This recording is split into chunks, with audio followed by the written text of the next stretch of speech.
सीधे आपको लिए चलते हैं संसद भवन। सुश्री इकरा चौधरी जी, प्लीज आप बोलिएगा। धन्यवाद सभापति जी। मैं सबसे पहले दाद देना चाहती हूँ इस बिल के टाइमिंग की कि अभी ईद की रौनक बुझी भी नहीं थी और हमारी जड़ों पर एक नया फरमान लाया गया। पहले उत्तर प्रदेश में मुसलमानों को नमाज पढ़ने पर रोक लगाई और फिर सौगात में ये बिल लाया गया।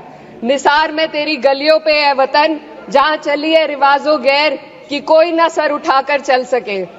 मैं सभापति जी आपको ये बताना चाहती हूँ कि ईद के मौके पर एक विधवा महिला अपनी लड़की के साथ मेरे पास आई और उसने बताया कि वह एक वक्फ की प्रॉपर्टी में रहती है, वही उसके सर पर छत का काम भी करती है और उसकी रोजी रोटी भी वहीं से आती है। वो इस बिल को लेकर इतनी फिक्रमंद थी कि कहीं उससे वो उसकी संपत्ति ना छीन ली जाए।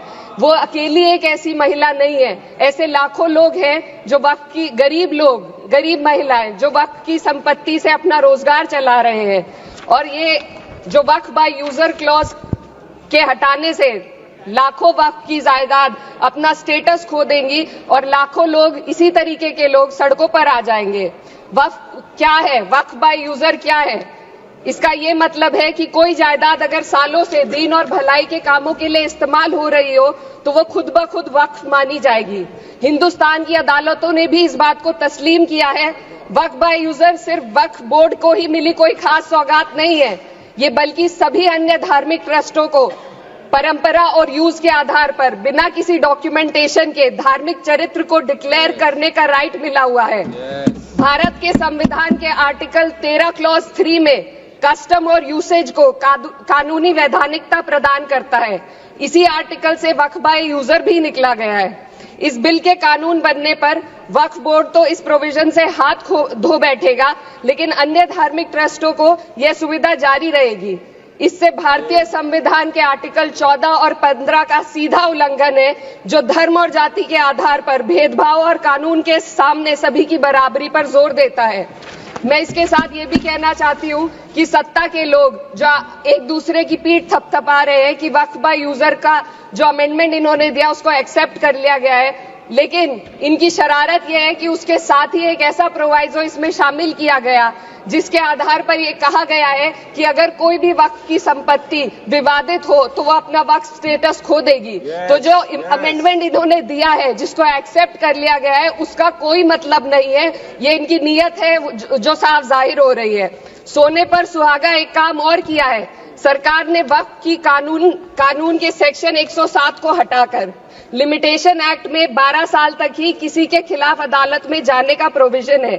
सेक्शन 107 में बोर्ड को लिमिटेशन एक्ट से राहत मिली हुई थी। वक्फ बोर्ड कभी भी अवैध कब्जाधारियों के खिलाफ अदालत जा सकता था।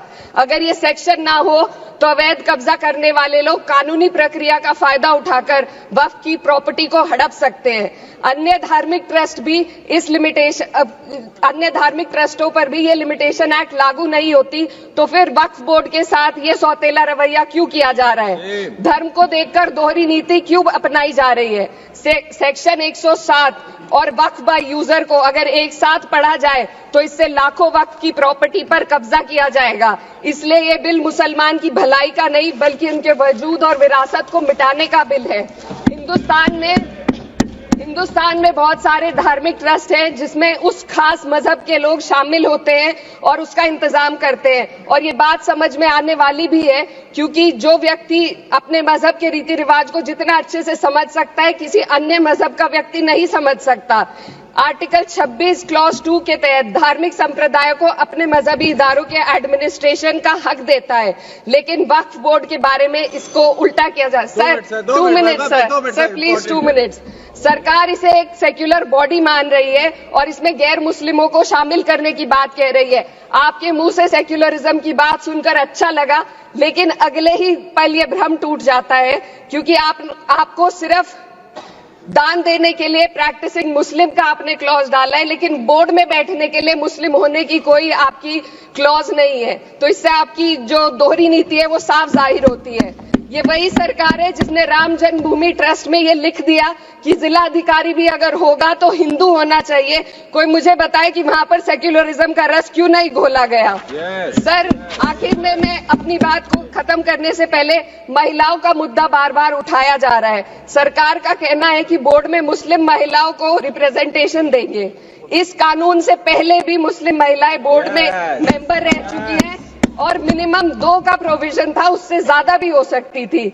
सर, मैं ये कहना चाहती हूँ कि सरकार ने महिलाओं के लिए ऐसा कौन सा नया काम किया जिसका ढिंडोरा सरकार का हर सदस्य पीट रहा है।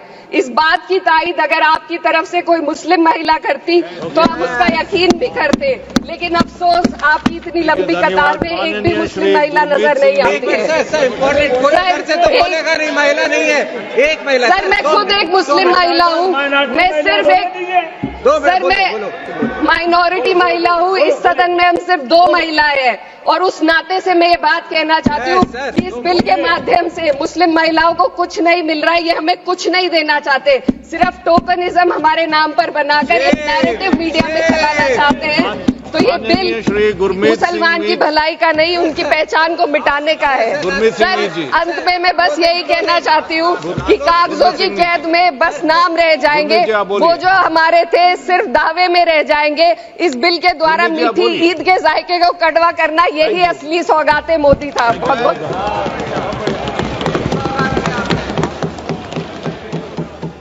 सरकार इसे एक सेक्युलर बॉडी मान रही है और इसमें गैर मुस्लिमों को शामिल करने की बात कह रही है। आपके मुंह से सेक्युलरिज्म की बात सुनकर अच्छा लगा, लेकिन अगले ही पल ये भ्रम टूट जाता है, क्योंकि आपको सिर्फ दान देने के लिए प्रैक्टिसिंग मुस्लिम का आपने क्लॉज डाला है, लेकिन बोर्ड में बैठने के लिए मुस्लिम होने की कोई आपकी क्लॉज नहीं है। तो इससे आपकी जो दोहरी नीति है वो साफ जाहिर होती है।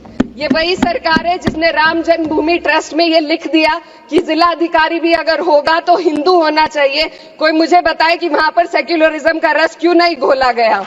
सर, आखिर में मैं अपनी बात को खत्म करने से पहले महिलाओं का मुद्दा बार बार उठाया जा रहा है। सरकार का कहना है कि बोर्ड में मुस्लिम महिलाओं को रिप्रेजेंटेशन देंगे। इस कानून से पहले भी मुस्लिम महिलाएं बोर्ड में मेंबर रह चुकी हैं और मिनिमम 2 का प्रोविजन था, उससे ज्यादा भी हो सकती थी। सर, मैं ये कहना चाहती हूँ कि सरकार ने महिलाओं के लिए ऐसा कौन सा नया काम किया जिसका ढिंडोरा सरकार का हर सदस्य पीट रहा है। इस बात की तायीद अगर आपकी तरफ से कोई मुस्लिम महिला करती तो हम उसका यकीन भी करते, लेकिन अफसोस आपकी इतनी लंबी कतार में एक भी मुस्लिम महिला नजर नहीं आती है। सर, मैं खुद एक मुस्लिम महिला हूँ। मैं सिर्फ एक सर, मैं माइनॉरिटी महिला हूँ। इस सदन में हम सिर्फ 2 महिलाएं हैं और उस नाते से मैं ये बात कहना चाहती हूँ कि इस बिल के माध्यम से मुस्लिम महिलाओं को कुछ नहीं मिल रहा है। ये हमें कुछ नहीं देना चाहते, सिर्फ टोकनिज्म हमारे नाम पर बनाकर एक नैरेटिव मीडिया में चलाना चाहते हैं। तो ये बिल मुसलमान की भलाई का नहीं, उनकी पहचान को मिटाने का है। सर, अंत में मैं बस यही कहना चाहती हूँ कि कागजों की कैद में बस नाम रह जाएंगे, वो जो हमारे थे सिर्फ दावे में रह जाएंगे। इस बिल के द्वारा मीठी ईद के जायके को कड़वा करना, यही असली सौगाते मोदी था। बहुत बहुत